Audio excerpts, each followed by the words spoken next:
भाई, लोकसभा में विपक्ष के नेता राहुल गांधी 22 अप्रैल से और फिर उसके बाद 7 मई से लगातार एक बात कह रहे थे कि ऑपरेशन सिंदूर पर, पाकिस्तान के मुद्दे पर, पहलगाम के मुद्दे पर चर्चा करने के लिए संसद का विशेष सत्र बुलाया जाए, स्पेशल सेशन बुलाया जाए।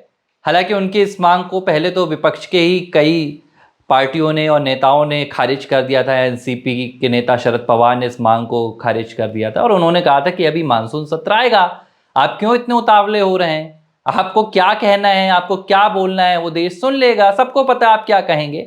आखिरकार मानसून सत्र आया और राहुल गांधी ने लोकसभा में ऑपरेशन सिंदूर पर बोला।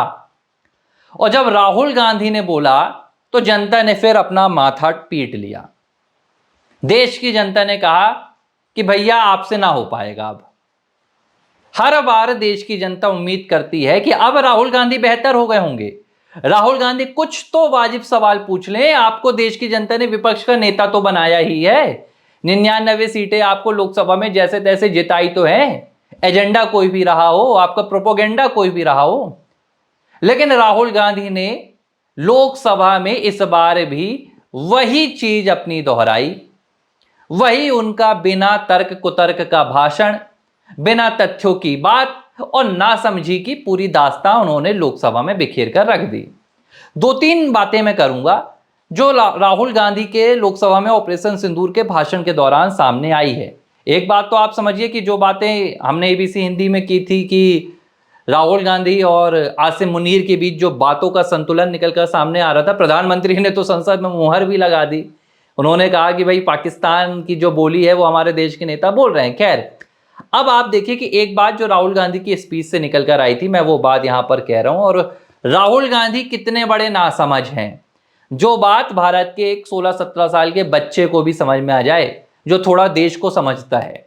एक बात जो राहुल गांधी ने की कि 7 मई की रात को ऑपरेशन सिंदूर जो चला उस पर संसद में ही रक्षा मंत्री राजनाथ सिंह ने कहा कि ये ऑपरेशन जो शुरू हुआ था वो रात को 7 मई की रात को 1:05 में शुरू हुआ और 22 मिनट में इस पूरे ऑपरेशन को खत्म किया गया। यानी कि वो जो अटैक पहले सैन्य हमले में हुए थे, बहावलपुर में आतंकियों के ठिकानों पर करीब 100 आतंकी हमने मार गिराए थे, 22 मिनट में हमने इस पूरी कहानी को खत्म कर दिया था, इस पूरे ऑपरेशन को।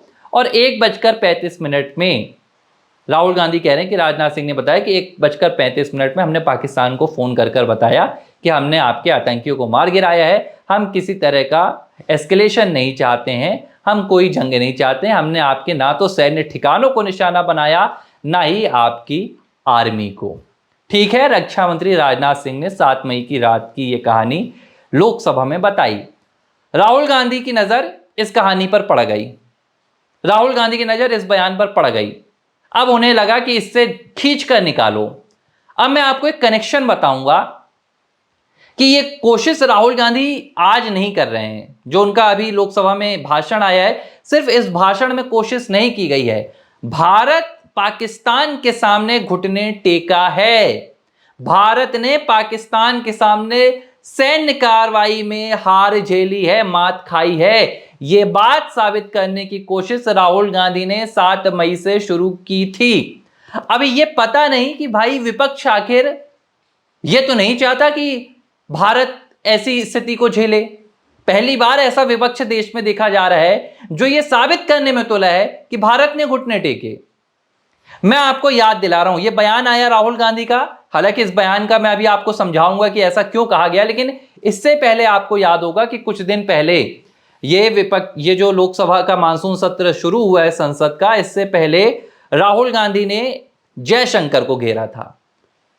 विदेश मंत्री एस जयशंकर का एक बयान आया था जिसमें उन्होंने कहा था कि हमने पाकिस्तान को पहले ही बता दिया था, ऑपरेशन सिंदूर के पहले हमने बता दिया था कि हम सिर्फ सैन्य ठिकानों को हम नहीं छेड़ेंगे, हम सिर्फ आतंकियों के खिलाफ कार्रवाई करेंगे। उन्होंने तब जयशंकर के बयान को पकड़ा और कहा कि देखिए भैया, जयशंकर ने पहले ही पाकिस्तान को वार्न कर दिया था, पाकिस्तान को बता दिया था कि हम अटैक करने वाले हैं, हम आपके सैन्य ठिकानों को नहीं छेड़ेंगे। और कहा था कि ऐसे हमारे विमान गिर गए, ऐसे हमारी सेना को नुकसान हुआ, तरह तरह की बातें बेफालतू की। और अब राजनाथ सिंह के बयान को लेकर राहुल गांधी ने यह साबित करने की पूरी कोशिश की और उन्होंने कहा कि हमने 30 मिनट के भीतर सीज फायर कर दिया। हमने पाकिस्तान के सामने जाकर खुद कह दिया कि हम आपसे लड़ाई नहीं चाहते, हम आपसे जंग नहीं चाहते, हम सीज फायर कर रहे हैं। अरे भगवान, राहुल गांधी को कौन समझाए कि जो भारतीय सेना ने ऑपरेशन चलाया था वो ऑपरेशन सीमा पर नहीं चलाया था, वो ऑपरेशन सैन्य ठिकानों पर नहीं चलाया था, वो कार्रवाई आतंकवाद के खिलाफ थी। और एक जो सॉवरेन देश होता है उसके पास अपना एक अधिकार होता है कि अगर आप उसके देश के भीतर किसी तरह की आतंकवादी कार्रवाई करते हैं, किसी तरह के आतंक की यहां पर कहानी रचते हैं, तो वो उसका माकूल जवाब दे सकता है। सेल्फ डिफेंस का अधिकार होता है हर देश के पास, अपनी सीमाओं की रक्षा करने का, देश की एकता और अखंडता का और सुरक्षा का अधिकार होता है। इस अधिकार के तहत भारत की सरकार ने भारत की सेना को कहा कि 22 अप्रैल को पहलगाम का हमला हुआ था और हमें इन आतंकियों को रोकना है, हमें इन आतंकियों को निस्तेनाबूद करना है। यह ऑपरेशन सेना को दिया गया। सेना ने बाकायदा जो ऑपरेशन दिया गया था, आतंकियों की लिस्ट निकाली, आतंकियों के ठिकाने निकाले, बहावलपुर हो, तमाम ठिकानों पर निशाना बनाया गया और उन्हीं ठिकानों पर प्रिसाइज हमले किए गए, कहीं और नहीं, उन्हीं ठिकानों को चुना गया। इस तरह ऑपरेशन हमने अंजाम दिया। इसके बाद हमने पाकिस्तान को बता दिया कि देखो, यह जो ऑपरेशन था यह आतंकियों के खिलाफ था। अगर अब आप आतंक का समर्थन करते हैं तो आप इस ऑपरेशन का समर्थन कीजिए, आप भारत का समर्थन कीजिए। लेकिन भला पाकिस्तान, जिसकी आर्मी आतंकवादियों के भरोसे चलती है, वो कैसे कह देता कि नहीं, आपने जो काम किया, आपने जो आतंकियों को मारा, हम उसका साथ देंगे। इसके बाद पाकिस्तान ने क्या किया? पाकिस्तान ने कहा कि नहीं, हम सैन्य ऑपरेशन करेंगे। उसने भी भारत के खिलाफ जवाबी कार्रवाई शुरू की। उसके बाद भारत ने सीधे जाकर, आप देखिए कि पाकिस्तान को करारा जवाब दिया। जब पाकिस्तान की सेना ने हमारे देश पर ड्रोन छोड़े, इसका मतलब होता है कि आपने युद्ध छेड़ दिया। भारत ने पहले युद्ध ही नहीं किया, भारत ने आतंक को जवाब दिया था और आतंकवादियों के खिलाफ कार्रवाई करना युद्ध नहीं कहलाता है। आतंकवादियों का खात्मा करना युद्ध नहीं कहलाता है। यह बात राहुल गांधी को समझ में नहीं आती है। जब पाकिस्तान ने युद्ध की शुरुआत कर दी, उन्होंने भारत पर ड्रोन छोड़े, गुजरात में, जम्मू कश्मीर में, राजस्थान में, पंजाब में 9 मई की रात भारत ने उसका तगड़ा जवाब दिया। भारत ने पाकिस्तान के 10 एयरबेस को उखाड़ फेंके और उसके बाद पाकिस्तान सामने आया सीज फायर के लिए। यह छोटी सी कहानी थी, बहुत बड़ी कहानी नहीं थी, लेकिन महाराज राहुल गांधी को यह बात समझ में नहीं आती। राहुल गांधी मन बनाकर आते हैं कि आज भारत को झुकाकर देश की संसद से वापस लौटेंगे, लेकिन झुका नहीं पाते हैं। यह छोटी सी बात उन्होंने देश की संसद में अपने तरीके से रखी और अपने पप्पू होने का सबूत एक बार फिर से दे गए। सीज फायर के मुद्दे को राहुल गांधी इतना दिल से लगा बैठे कि उन्होंने, अभी तक तो डोनाल्ड ट्रंप की बातें करते थे कि भाई डोनाल्ड ट्रंप ने सीज फायर करवाया, उन्होंने यह साबित करने की कोशिश की कि भारत ने उसी दिन सीज फायर कर दिया था। लेकिन देश का बच्चा बच्चा जानता है कि युद्ध में, अटैक में, ऑपरेशंस में क्या अंतर होता है। 2016 में भी भारत ने एयर स्ट्राइक की थी। क्या उस वक्त सीज फायर जैसी कोई बात निकलकर सामने आई थी? नहीं आई थी। 2019 में भी हमने की। उस वक्त क्या सीज फायर जैसी बात निकलकर सामने आई थी? नहीं आई थी, क्योंकि तब पाकिस्तान ने हम पर अटैक नहीं किया था। डायरेक्ट मिलिट्री अटैक की बात कर रहा हूं। लेकिन 2025 में जो पहलगाम की घटना के बाद भारत ने ऑपरेशन सिंदूर चलाया, इसके बाद पाकिस्तान को लगा कि भाई हमारी जनता कैसे खुश होगी, हमारी जनता को कुछ तो दिखाना पड़ेगा, दुनिया को कुछ तो दिखाना पड़ेगा। तो इन्होंने अटैक करने की कोशिश की और इसके बाद भारत ने जवाब दिया और यह पूरा सीज फायर का मसला निकलकर सामने आया। यह थी छोटी सी सीज फायर की कहानी, जो राहुल गांधी भारत को इतना गिराना चाहते हैं लेकिन कामयाब नहीं हो पाए। अब एक दूसरी बात जो राहुल गांधी ने कहा कि भाई प्रधानमंत्री नरेंद्र मोदी अपनी इमेज बनाना चाहते थे इस ऑपरेशन के जरिए, वो अपना पीआर सेट करना चाहते थे इस ऑपरेशन का, और कोई दूसरा फायदा नहीं था। सिर्फ ये प्रधानमंत्री नरेंद्र मोदी की मंशा थी। और उन्होंने एक चैलेंज भी दिया। उन्होंने कहा कि भाई प्रधानमंत्री नरेंद्र मोदी के भीतर अगर इंदिरा गांधी का 50% भी है तो वो ये आकर कहें कि डोनाल्ड ट्रंप झूठा है, Donald Trump is a liar. Rahul Gandhi शायद इतने कमज़ोर हैं कि उन्हें किस तरह दुनिया के तमाम नेताओं के साथ बातचीत करनी होती है, कैसे कम्युनिकेशन करना होता है, कैसे कूटनीति और रणनीति का परिचय देना होता है, ये भी समझ में नहीं आता। प्रधानमंत्री नरेंद्र मोदी क्यों अपनी जुबान से डोनाल्ड ट्रंप का नाम लें? प्रधानमंत्री ने खड़े होकर सीधे कह दिया कि दुनिया का कोई नेता, उसने आकर भारत को यह नहीं कहा कि ऑपरेशन रोकिए। उन्होंने यह तक बता दिया कि जीडी वेंस उनसे बात करना चाहते थे, लेकिन प्रधानमंत्री नरेंद्र मोदी ने कहा कि मैं अभी व्यस्त हूं, मैंने 3-4 बार फोन आने के बाद बात की। इस तरह प्रधानमंत्री नरेंद्र मोदी ने अमेरिका को बता दिया कि आप दखलंदाजी देने की कोशिश हमारे मसले पर ना करें। एस जयशंकर विदेश मंत्री, उन्होंने संसद में आज भी खड़े होकर कहा कि 22 अप्रैल से 16 जून के बीच पीएम मोदी और डोनाल्ड ट्रंप की कोई बात नहीं हुई है।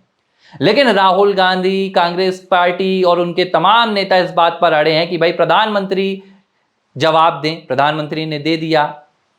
कहते हैं कि प्रधानमंत्री डोनाल्ड ट्रंप से डरते हैं। देखिए, बात डरने की नहीं होती है, इस बात को आप समझिए। भारत आज उभरती हुई एक शक्ति है। अमेरिका ऑलरेडी एक सुपर पावर है। भारत बिल्कुल नहीं चाहेगा कि हम जिस रास्ते पर चल रहे हैं, डेवलपमेंट की जिस रेस पर हम आगे बढ़ रहे हैं, आज हम चौथी सबसे बड़ी अर्थव्यवस्था हैं, अमेरिका जैसे शक्तिशाली देश से हम अपने संबंधों को बिगाड़ें। एक विपक्ष की पार्टी के कहने पर हम अमेरिका को चेतावनी दें। क्यों दें हम चेतावनी? भाई, डोनाल्ड ट्रंप के बयान को खारिज करने की बात थी, वो हमने कर दिया। अब ये डोनाल्ड ट्रंप है, वो दुनिया में जाकर कुछ भी कहें। दुनिया प्रधानमंत्री नरेंद्र मोदी को भी सुनती है, दुनिया डोनाल्ड ट्रंप को भी सुनती है। ये दुनिया तय करे कि किसकी बातों में सच्चाई है, डोनाल्ड ट्रंप की बातों में सच्चाई है या जो भारत के प्रधानमंत्री नरेंद्र मोदी कह रहे हैं उनकी बातों में सच्चाई है। भाई, प्रधानमंत्री भी दुनिया के लीडर है। पुतिन हो, मैक्रोन हो, सब प्रधानमंत्री नरेंद्र मोदी को भी सुनते हैं। तो राहुल गांधी को ये छोटी सी बात समझ में नहीं आती। और जिस इंदिरा गांधी की बहादुरी के किस्से राहुल गांधी अपनी दादी की लोकसभा में सुनाकर चले गए, 1971 की कहानी सुनाकर चले गए और उन्होंने कहा कि इंदिरा गांधी इतनी बहादुर नेता थी कि 7th फ्लीट आ रही थी और इंदिरा गांधी ने अमेरिका को जवाब दे दिया।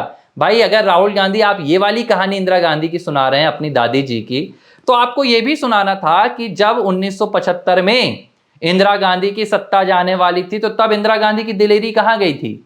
तब सत्ता जाने का डर इंदिरा गांधी के भीतर इतना गहरा जाकर क्यों बैठ गया कि उन्होंने देश में इमरजेंसी लगा दी, देश के लोगों के मौलिक अधिकारों को छीन लिया और अपनी पीआर थी, अपनी इमेज थी, अपनी सत्ता थी, उसको बचाने के लिए देश के संसाधनों का इस्तेमाल किया, देश की पुलिस का इस्तेमाल किया, सुरक्षा का इस्तेमाल किया, आर्मी का इस्तेमाल किया। आज आप प्रधानमंत्री को कह रहे हैं कि ऑपरेशन सिंदूर उन्होंने अपनी पीआर के लिए इस्तेमाल किया है। भाई साहब, राहुल गांधी जाइए, आंकड़े देखिए। प्रधानमंत्री सबसे ज्यादा कार्यकाल वाले प्रधानमंत्री बन चुके हैं। शायद आपको नहीं पता, इस देश की जनता तीसरी बार लगातार उन्हें प्रधानमंत्री की कुर्सी पर बैठा रही है। उनके नाम से यहां पर आज सांसद और विधायक जीत जाते हैं, उन्हें पीआर की जरूरत नहीं है। दुनिया के सबसे लोकप्रिय नेताओं की सूची में आज प्रधानमंत्री नरेंद्र मोदी आते हैं। सोशल मीडिया से नरेंद्र मोदी नहीं बने हैं। पीआर तो वो था जो आपकी दादी ने किया था 1975 में। यह बात राहुल गांधी देश की संसद में नहीं कह पाएंगे। डर तो वो था जो इंदिरा गांधी ने दिखाया था सत्ता जाने का। तब इंदिरा गांधी की दिलेरी और बहादुरी कहां गई थी? क्यों उन्होंने इमरजेंसी लगाई? राहुल गांधी ये बात कहे? शायद वो ये बात नहीं कहेंगे। तो और एक बात, इतना संवेदनशील विषय था ऑपरेशन सिंदूर। 22 अप्रैल को पहलगाम में 26 लोगों की जान गई, भारत की छाती पर अटैक हुआ। हमारी सेनाओं ने, पूरे देश ने एक साथ मिलकर पाकिस्तान को जवाब दिया। सदन में खड़े होकर कल राहुल गांधी कहते हैं कि अरे मजा आ रहा है, अभी तो बोलने दीजिए मुझे, मजा आ रहा है, अभी मैं ओपनिंग कर रहा हूं। राहुल गांधी, आप देश की संसद का इस्तेमाल अपने व्यक्तिगत मजे के लिए करते हैं, अपने पीआर के लिए करते हैं। आपको लग रहा था कि आप जो बातें कह रहे हैं, आपके पीछे बैठे हुए आपकी पार्टी के सांसद मेज को थपथपा रहे हैं, तो आपको मजा आ रहा था। यह विपक्ष के नेता की एक कार्यप्रणाली होनी चाहिए संसद में कि संवेदनशील मुद्दों पर वो कहते हैं कि मजा आ रहा है। यह बात तय करती है, यह बात साबित करती कि राहुल गांधी को देश से कोई लेना देना नहीं है, राहुल गांधी को देश के मुद्दों से कोई लेना देना नहीं है। उनको अपनी छवि चमकाना होता है। टी शर्ट पहनकर आएंगे, मैं देश में मेरी पीआर टीम बैठी होगी, मेरी आईटी टीम बैठी होगी सोशल मीडिया पे, जो मेरी वीडियो काट कर चलाएगी और मैं ऐसी बातें कहूंगा कि मुझे मजा आ रहा है। ये थी राहुल गांधी की लोकसभा में स्पीच। ना तथ्य थे, ना उनकी बातों में कोई दम था, ना उनकी बातों में कोई सार था। पाकिस्तान की स्क्रिप्ट, चाइना की कहानी आकर लोकसभा में सुना गए और एक बार फिर से अपने ही पैरों में कुल्हाड़ी मारकर चले गए। ना तो राहुल गांधी ने उन मुद्दों को छेड़ा जिन मुद्दों से जनता उनको सुन सकती थी। राहुल गांधी को शायद बातचीत करनी थी उन मुद्दों पर कि भाई जो 22 अप्रैल को हुआ था, आखिर वो क्यों हुआ था, किसका फेलियर था, हमारी इंटेलिजेंस क्यों फेल हुई, कैसे वो 4 आतंकी भारत के भीतर आ गए, उन्होंने पहलगाम में अटैक किया, पहलगाम क्यों खुला था, क्यों नहीं खुला था, ये तमाम बातें रखनी थी। जम्मू कश्मीर में जो पर्यटन, जो टूरिज्म को यहाँ पर नुकसान हुआ, उसकी भरपाई कैसे होगी, ये बातें रखनी थी। लेकिन शायद राहुल गांधी, उन्हें कोई ये एजेंडा देता है कि आपको देश को कमज़ोर साबित करना है, फिर वो अमेरिका हो, इंग्लैंड हो या देश की संसद हो, बार बार राहुल गांधी देश को कमज़ोर करने की कोई भी कोशिश करने से पीछे नहीं हटते और एक बार उन्होंने ये फिर से साबित कर दिया है। एबीसी हिंदी न्यूज, आज ही जुड़िए हर खबर के साथ